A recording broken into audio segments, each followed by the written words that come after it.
कहानी की शुरुआत होती है आज से कई सौ साल फ्यूचर में, जहां हम हेनरी और उसकी पत्नी मोनिका को एक हॉस्पिटल में जाते हुए देखते हैं। यहाँ वो अपने बेटे मार्टिन से मिलने आए थे, जिसे एक बहुत ही रेयर और खतरनाक बीमारी है, इसलिए इलाज के मिलने तक उसे एक खास मशीनी नींद में सुला दिया गया। अपनी पत्नी के दुख को कम करने के लिए हेनरी ने सोचा कि वो अपने घर पर एक खास रोबोट लाएगा जो बिल्कुल उनके बेटे की तरह दिखे और उसके अंदर अपने माँ बाप के लिए असली फीलिंग्स भी होंगी, क्योंकि डॉक्टर ने तो उन्हें जवाब दे दिया था कि उनका बेटा बस किस्मत भरोसे है और वो अपनी पत्नी को यूं रोज तिल तिल मरते हुए नहीं देख सकता। अगले दिन हेनरी उस रोबोट को घर ले आया, जिसका नाम डेविड रखा गया, दुनिया का पहला ऐसा रोबोट बच्चा जिसे प्यार महसूस करने के लिए बनाया गया। शुरू में मोनिका को ये बात बिल्कुल पसंद नहीं आई और वो हेनरी से झगड़ पड़ी कि वो मार्टिन के जिंदा रहते हुए ही उसकी जगह लेने की कोशिश कर रहा था। पर धीरे धीरे मोनिका को एहसास हुआ कि उसके दिल का खालीपन भरना कितना जरूरी था और उसके अंदर किसी बच्चे की देखभाल की गहरी चाहत जाग उठी,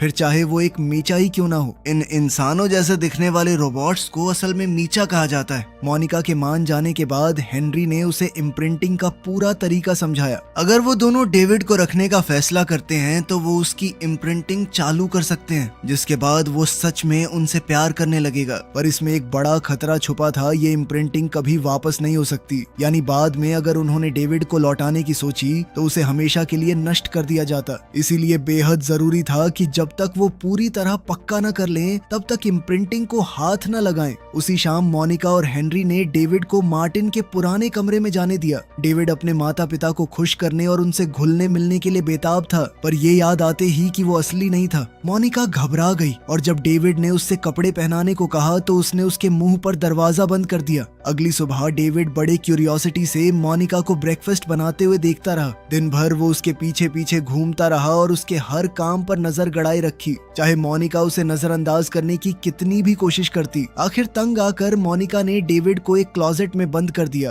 पर थोड़ी ही देर में उसका मन पसीज गया और उसने डेविड को बाहर निकाल लिया, ये बोलते हुए कि हम तो लुका छिपी खेल रहे थे। इसी वजह से जब मोनिका बाथरूम में थी तो डेविड ने अचानक दरवाजा खोल दिया कि मम्मी ढूंढ लिया आपको। रात के खाने पर डेविड अपने माता पिता को खाते हुए बड़े ध्यान से देखता रहा। वो इतना खो गया कि उसने हेनरी की नकल करते हुए एक खाली ग्लास से पीने का नाटक किया, लेकिन जैसे ही उसने देखा कि आधा नूडल मोनिका के मुंह से बाहर निकल रहा है तो वो जोर जोर से हंसने लगा। अचानक से उसकी तेज हंसी को सुनकर वो दोनों एक बार के लिए चौंक गए, लेकिन फिर वो भी हंसने लगे। उस रात जब मोनिका ने डेविड को सोने के लिए तैयार किया तो पहली बार उसने उसकी देखभाल बिल्कुल अपने असली बेटे की तरह की, पर इसी ने उसे हॉस्पिटल में पड़े मार्टिन की याद दिला दी और उसकी आंखें भर आई। अगली सुबह मोनिका ने आखिरकार इम्प्रिंटिंग का प्रोटोकॉल शुरू करने की ठान ली, ये मानते हुए कि मार्टिन की हालत से उभरने के लिए उसे डेविड का सहारा चाहिए। जैसे ही उसने वो शब्द बोले जो डेविड के अंदर प्यार जगाने वाले थे, उस बच्चे का चेहरा नरम पड़ गया और पहली बार उसने मोनिका को मॉमी कहकर पुकारा। इस एक पल ने मोनिका को उससे और भी गहराई से जोड़ दिया,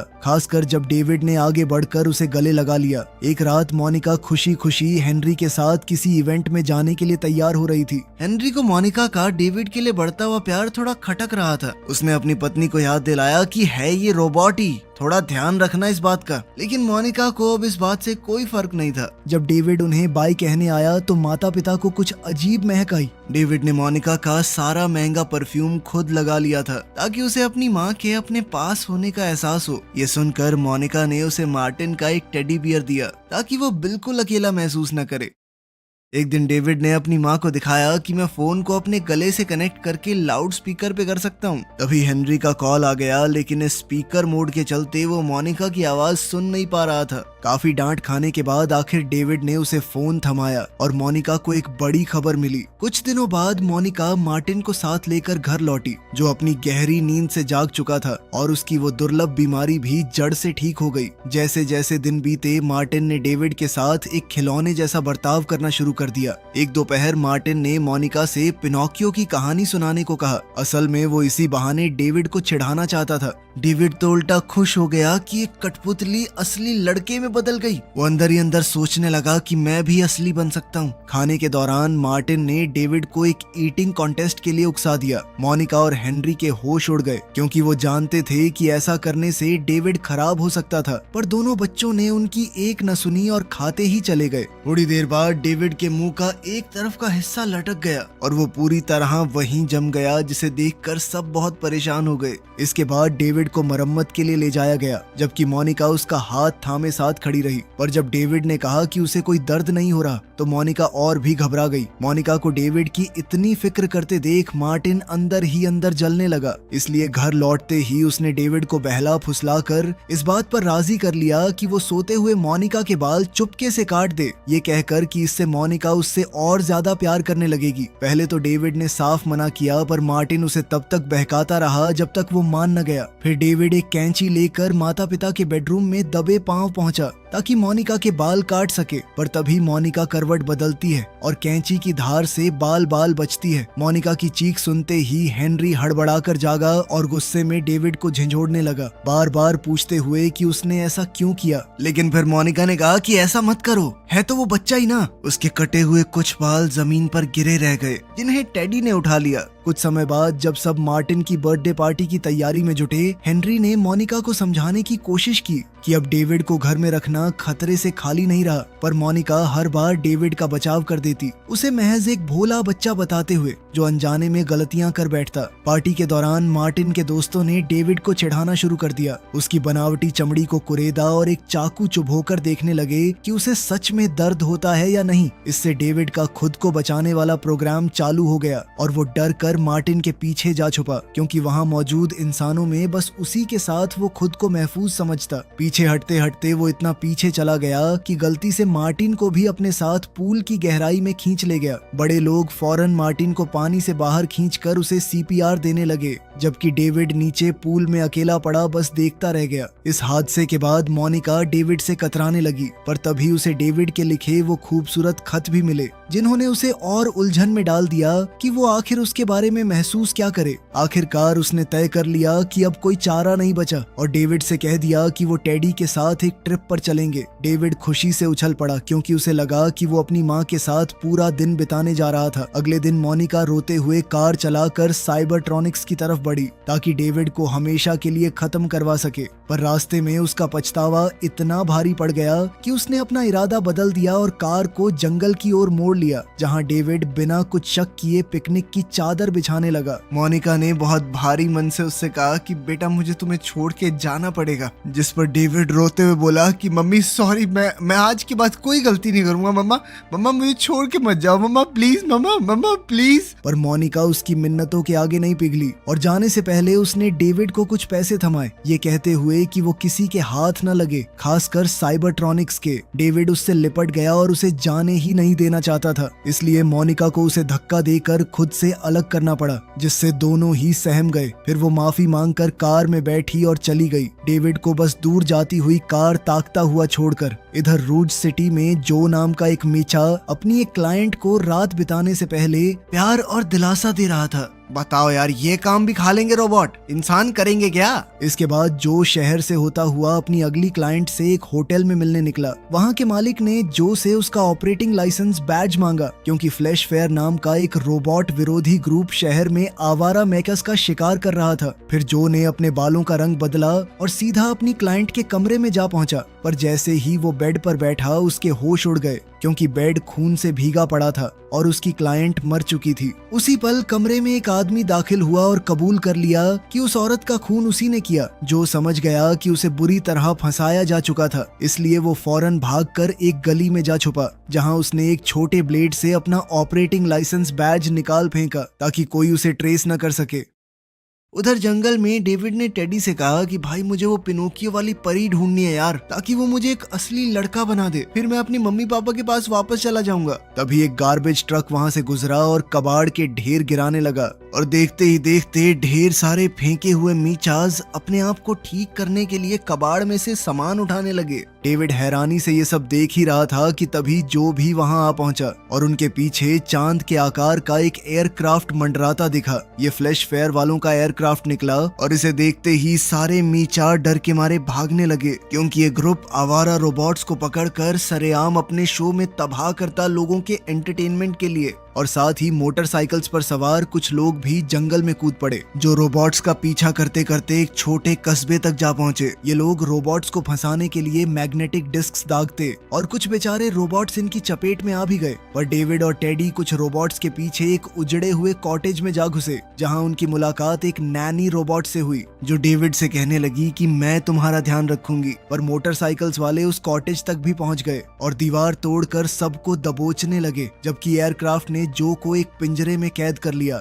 इसी खींचतान में डेविड ने टेडी को थामे रखने की पूरी कोशिश की, पर वो हाथ से फिसलकर गिर पड़ा। गनीमत रही कि कुछ टहनियों ने उसकी गिरावट संभाल ली, इसलिए वो जल्दी से उठा और एयरक्राफ्ट के पीछे दौड़ पड़ा। कुछ देर बाद फ्लैश फेयर के शो में टेडी को कुछ एम्प्लॉइज ने उठाकर लॉस्ट एंड फाउंड में फेंक दिया। स्टेडियम में बैठी भीड़ खुशी से चिल्ला रही थी, जबकि पुराने और फेंके हुए रोबोट्स को एक एक कर तबाह किया जा रहा था। उन्हें तोपों में भरकर आग के साथ बाहर दागा जाता। एक डरा हुआ डेविड जो का हाथ कसकर थामे हुए था। इसी बीच टेडी किसी तरह लॉस्ट एंड फाउंड से बाहर निकल आया और उसे एक पिंजरे में डेविड दिख गया। तभी एक छोटी लड़की ने टेडी को उठाया और डेविड को असली बच्चा समझ बैठी। फिर वो लड़की अपने पिता के पास गई, जो इस शो के प्रोग्रामर्स में से एक था, और ये सुनकर वो घबरा गया कि रोबोट्स के बीच एक इंसानी बच्चा भी मौजूद था। फिर उस लड़की के पिता ने डेविड के पास जाकर चेक किया कि हाँ, वो भी एक मीचा ही है। वो आदमी डेविड के इतने एडवांस्ड सिस्टम को देखकर हैरान और मोहित रह गया, पर शो चलाने वाला इससे जरा भी खुश नहीं हुआ और दोनों के बीच तीखी बहस छिड़ गई।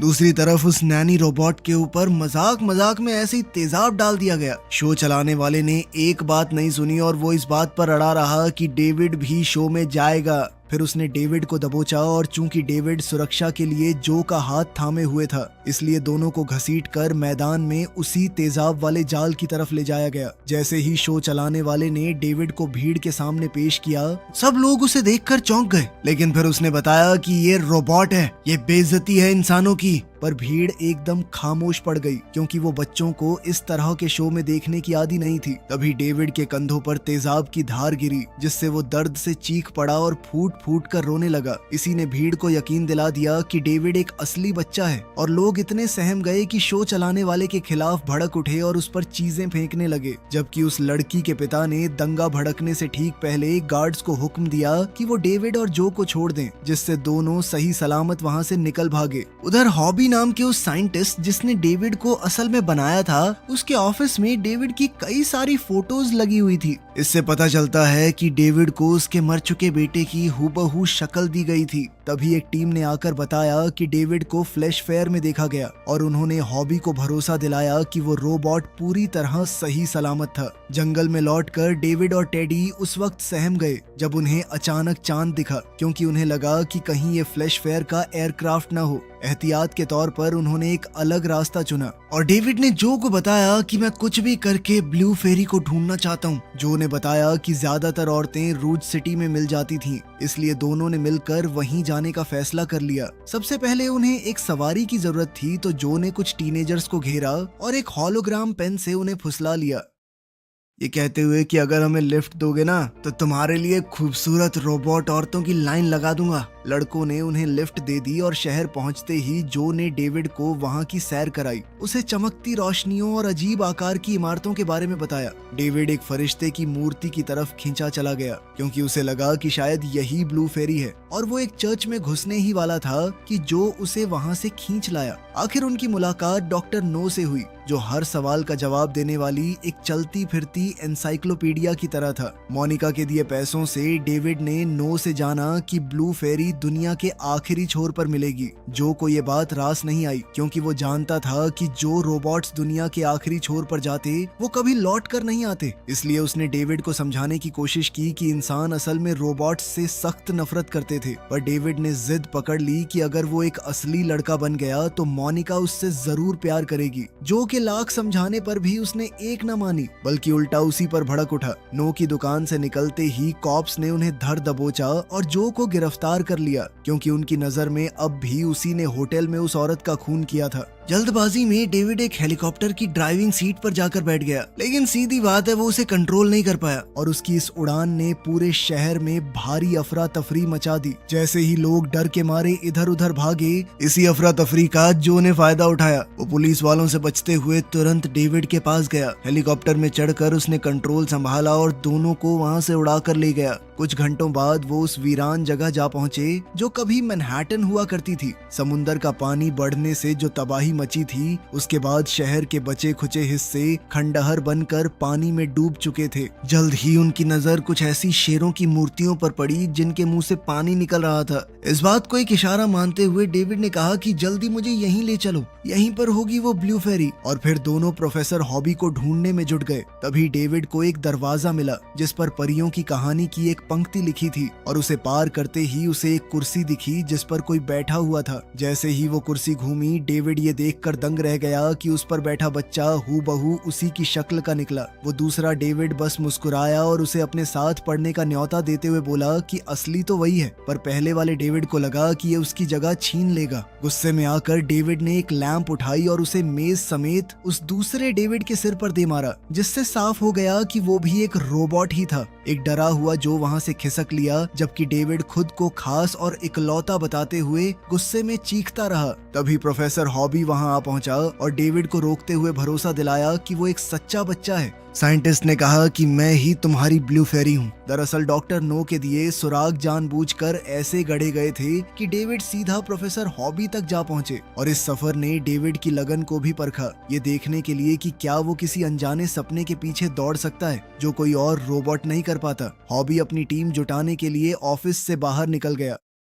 इसके बाद डेविड एक दूसरे कमरे में जा पहुंचा जहां उसे अपने ही जैसे कई और रोबोट्स दिख गए और उनमें से एक तो डिब्बे में आधा खुला पड़ा था। वो एक खिड़की के पास गया और उसे ठीक वही चिड़िया दिखी जो उसकी सबसे पहली याद बनी हुई थी, पर असल में वो ऑफिस के बाहर लगी एक मूर्ति निकली। पास ही कई सारे डब्बे रखे हुए थे जिनके ऊपर डेविड लिखा था, क्योंकि डेविड और उसके जैसी एक फीमेल नकल को अब बड़े पैमाने पर बनाकर बेचा जाने वाला था। ये एहसास होते ही कि वो कभी खास था ही नहीं, डेविड सीधा बाहर निकला और पानी में छलांग लगा दी, जबकि जो ऊपर हेलीकॉप्टर से ये सब बेबस देखता रहा। पानी के अंदर मछलियों का एक झुंड डेविड को बहा ले गया। जल्द ही वो एक चमकती हुई रोशनी के सामने जा पहुंचा। डेविड ने हाथ बढ़ाया ही था कि जो पहले ही उस तक पहुंच गया और हेलीकॉप्टर की एक रोबोटिक आर्म से उसे बाहर खींच लिया। बाहर आकर डेविड को एहसास हुआ कि पानी के अंदर उसे आखिरकार वही ब्लू फेरी मिल गई। पर इससे पहले कि वो आगे कुछ कर पाते, ऊपर मंडराते एक पुलिस हेलीकॉप्टर ने जो को मैग्नेट से खींच लिया। जाते हुए जो ने डेविड को अलविदा कहते हुए कहा कि अच्छा, जब बड़े हो जाओगे ना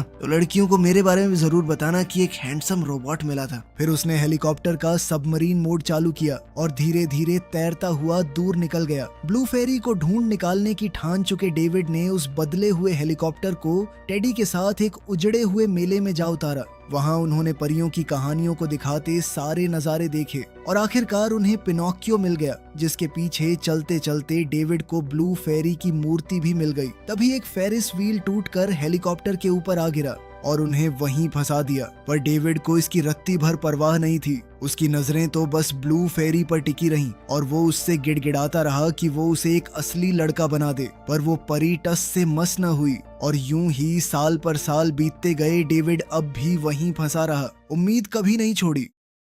पूरे 2000 साल बीत गए और तब तक पूरी दुनिया बर्फ और हिम की मोटी चादर में दब चुकी थी। इंसानों का नामो निशान मिटे भी एक अरसा गुजर चुका था। एक दिन एक एलियन स्पेसक्राफ्ट वहां आया और मैनहट्टन के ऊपर मंडराने लगा, क्योंकि वो जीव अब इस ग्रह को अपना घर बनाना चाहते थे। उन्होंने डेविड के हेलीकॉप्टर को हटाया और बर्फ में दबे डेविड और टेडी को ढूंढ निकाला। फिर उन्होंने उसे फौरन दोबारा चालू किया और डेविड थोड़ा तड़पने के बाद अपने ठीक सामने ब्लू फेरी को देखकर ठहर गया। वो फौरन हेलीकॉप्टर से बाहर निकला और उस जमी हुई मूर्ति की तरफ बढ़ा, जबकि वो एलियन जीव उसे गौर से देखते रहे। और जैसे ही उसने ब्लू फेरी को छुआ, वो उसके सामने छटक कर बिखर गई। एलियंस ने इसी मौके का फायदा उठाते हुए इस प्लैनेट को बेहतर समझने के लिए डेविड की यादों को स्कैन किया और अचानक डेविड ने खुद को मोनिका के घर की मेज पर बैठा पाया। घर बिल्कुल वैसा ही था जैसा उसे याद था और डेविड बेचैनी से मोनिका को ढूंढने लगा, पर जवाब किसी और की आवाज में आया। डेविड ये देखकर हैरान रह गया कि ब्लू फेरी जिंदा बैठी उससे बात कर रही थी